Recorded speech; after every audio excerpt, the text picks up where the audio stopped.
Well, hello there. I'm going to show you how to do the Bourgeois stitch. It's a stitch I had a lot of fun creating, and it's created out of a few of my stitches and a cool technique from another designer that I added to my stitches that she gave me permission to do. And I'm going to use this landscape yarn for the stitch video. It's in Perfect Storm, that's the color, and it's landscape yarn by Lion brand. It's a number 4, but it's a nice number 4. It's you know, I can use it almost in place of some of my lighter bulkies, and it's shiny, and it's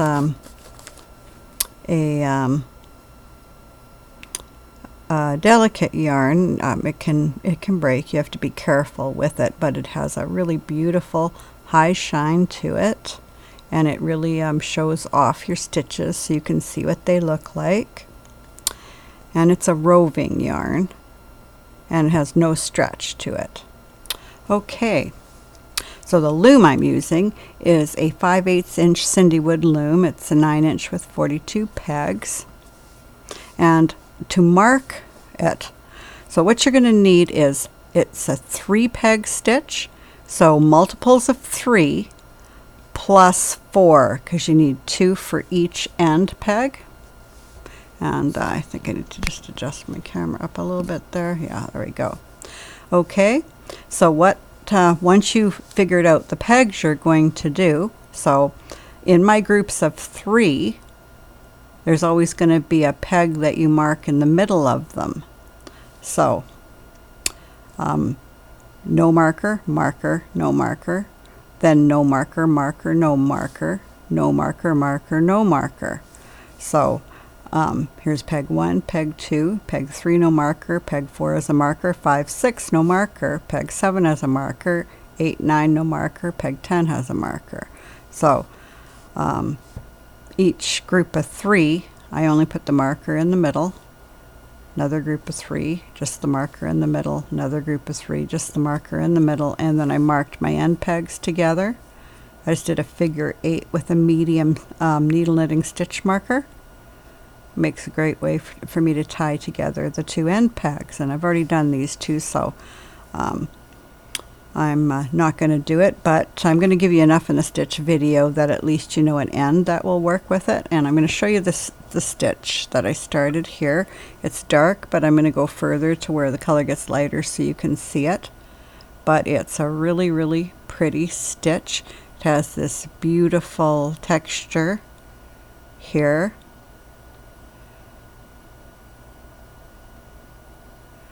It's really, really very easy to do, but you'll see it a lot better when I go further along and with the color. So I'm just going to show you how to do the stitch, and then we'll get into the better color.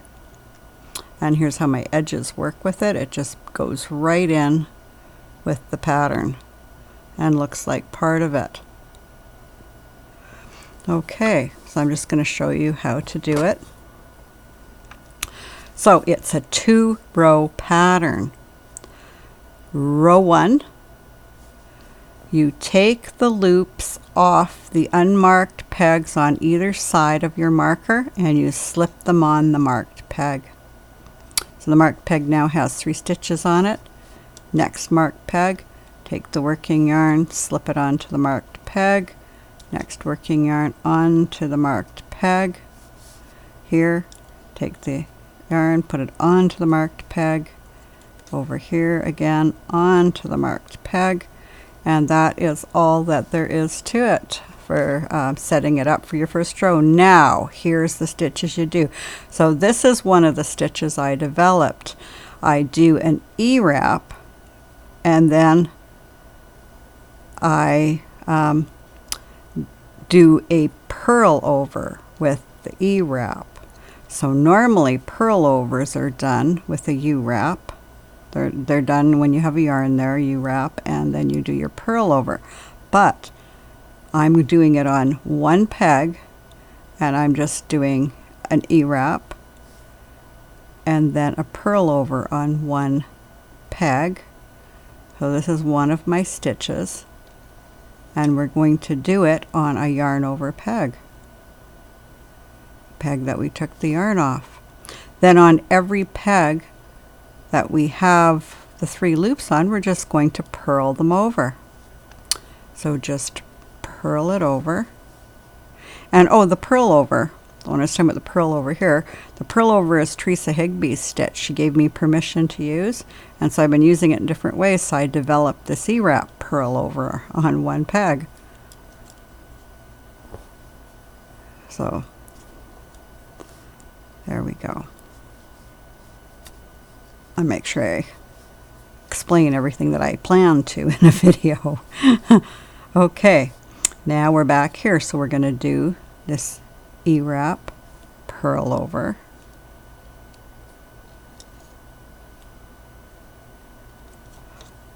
On a peg, and I can't remember the name of this stitch, but I will take a look for the name of it when I get to the end of this row, because I did name this stitch that we're doing right here.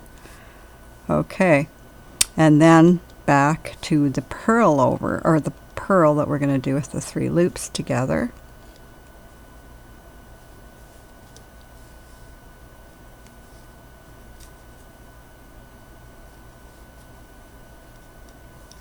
And then this stitch. And I'm just going to put you on pause and find the name for this stitch. Okay, I found the name of the stitch, so it's a variation of my tendril stitch. Because in my tendril stitch, you'd be doing your E-wrap, and then when you came, you'd do the E-wrap, and then you'd come back around and do the other part of it. So this is a variation of my tendril stitch, but it's different. I knew that was probably the name, but I didn't want to give you the wrong name. Okay, so you just do this E-wrap, but instead of E-wrapping it over, you purl over it. And purl over is not a purl. As you see, we're just flipping it over the peg. So I'll show you that better too. And then we purl these 3 together.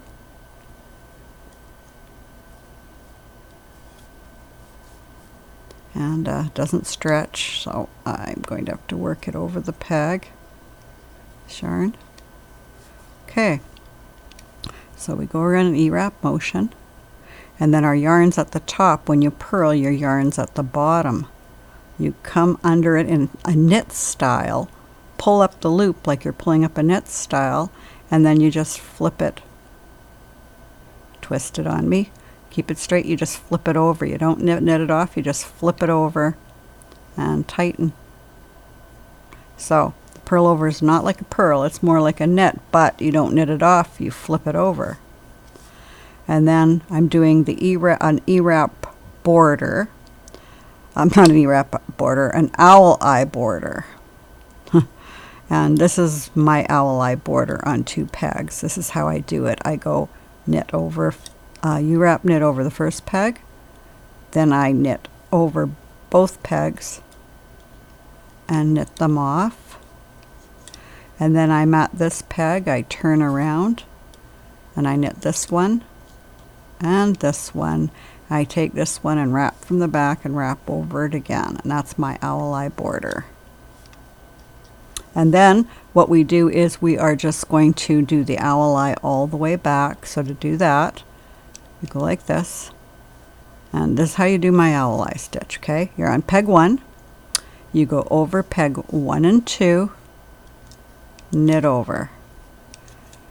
Wherever your yarn is called peg 1, and we always knit over peg 1 and 2 and knit over. Working yarn here over peg 1 and 2 and knit over. Working yarn here over 1 and 2 and knit over.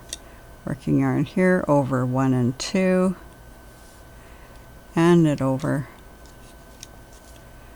Working yarn here over 1 and 2, knit over 1 and 2, knit over.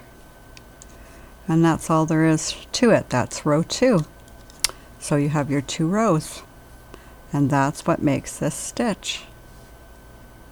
So I'm just going to do a couple more rows so you can see it better, because it's harder to see what the stitch looks like in this dark yarn, but we'll look at it anyway. There it is. It's quite a beautiful stitch. Even the dark, you can see what it looks like. There we go.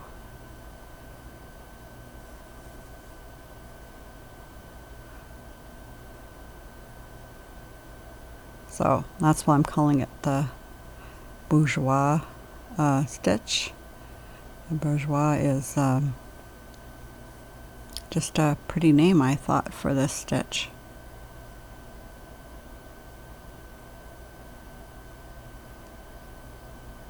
And there's I just did a crochet chain cast on.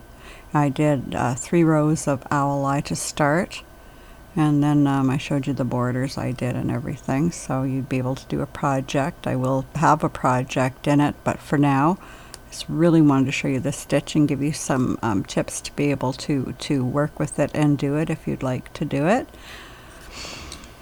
Okay, so I'm just going to do a couple more rows and then we'll catch up and have a look at it. We should be coming to some lighter colored yarn in here. There's plenty of light colored yarns. It just seems like all the dark ones were at the beginning.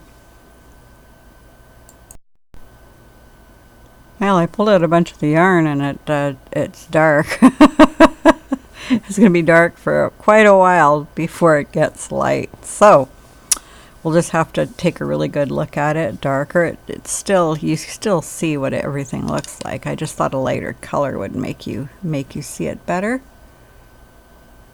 But I think you can still see it, and I will be doing other projects. But the purling the 3 stitches together just gives you this really, really beautiful stitch right here. And then by doing the type of yarn over we did, we made these eyelets smaller, so instead of it being 2 pegs that have eyelets, it looks just like one. It made the eyelets a lot smaller. Here they are a lot smaller on the edges, but they blend in, because we could only yarn over 1 peg at the ends, but it just kind of matches it. So I was really pleased with how all these stitches went together. And I'm trying to think of what project I want to do.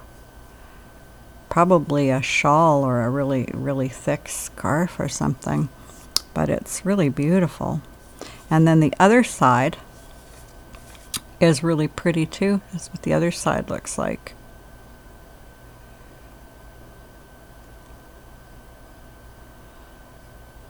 It's got a beautiful, beautiful look to it too. Okay, so let's just go over how to do it again. The owl eye row's easy. I have lots of stitches in owl eye, so you'll be able to see it, but I want to make sure that you see these stitches here. And there is a gear, bottom right hand corner. If you click on it, it will slow down the video, and then it'll be a lot easier for you to see what I'm doing. Okay, so I'm just doing this owl eye that I do at the sides, and then I'm going to move over my stitches. So I move over the unmarked ones. These are a group of 3 where the middle's marked and the 2 in the end aren't marked, and we just move the stitches over onto the marked peg. Stitches over onto the marked peg.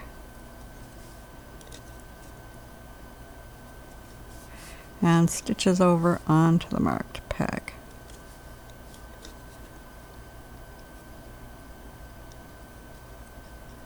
There we go.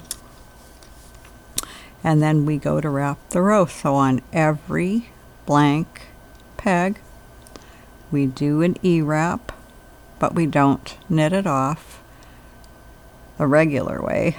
We put our hook under the loop, scoop up the top yarn, and flip it over and tighten it. And then on every peg that has the 3 stitches and the marker at the bottom, we pick up it and purl all 3 of those loops off. There, they're purled. Then we're going to E-wrap and do the purl over. So this is my tendril stitch, a variation of it.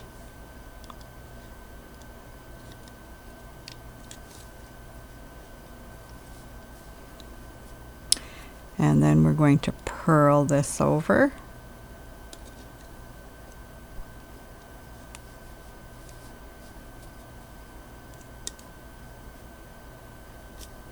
There we go. There we go. We're going to purl those loops together. Okay, and then we're going to do the E-wrap here and the purl over. So, my tendril stitch variation. And then we're going to purl these 3 strands together.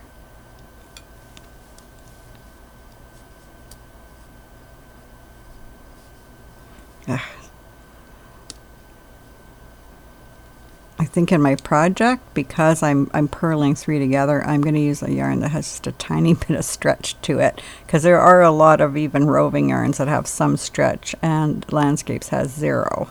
It makes it harder to move them.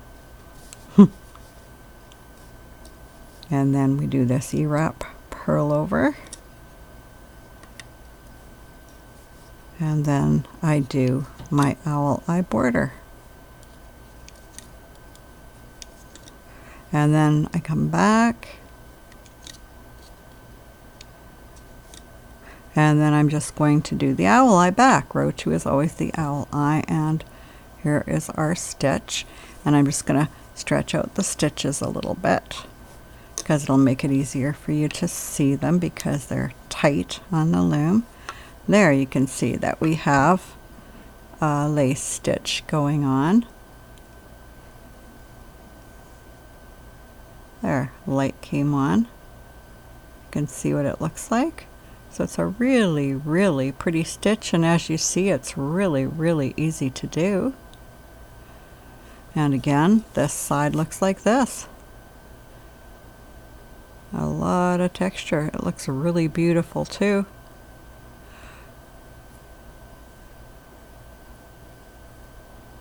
So I hope you enjoyed this stitch. I don't know when I'll have the project coming up, but it will be coming up shortly, right around the time I do this. Could even be before, by the time this is actually shown. And enjoy, and until next time, we'll see you.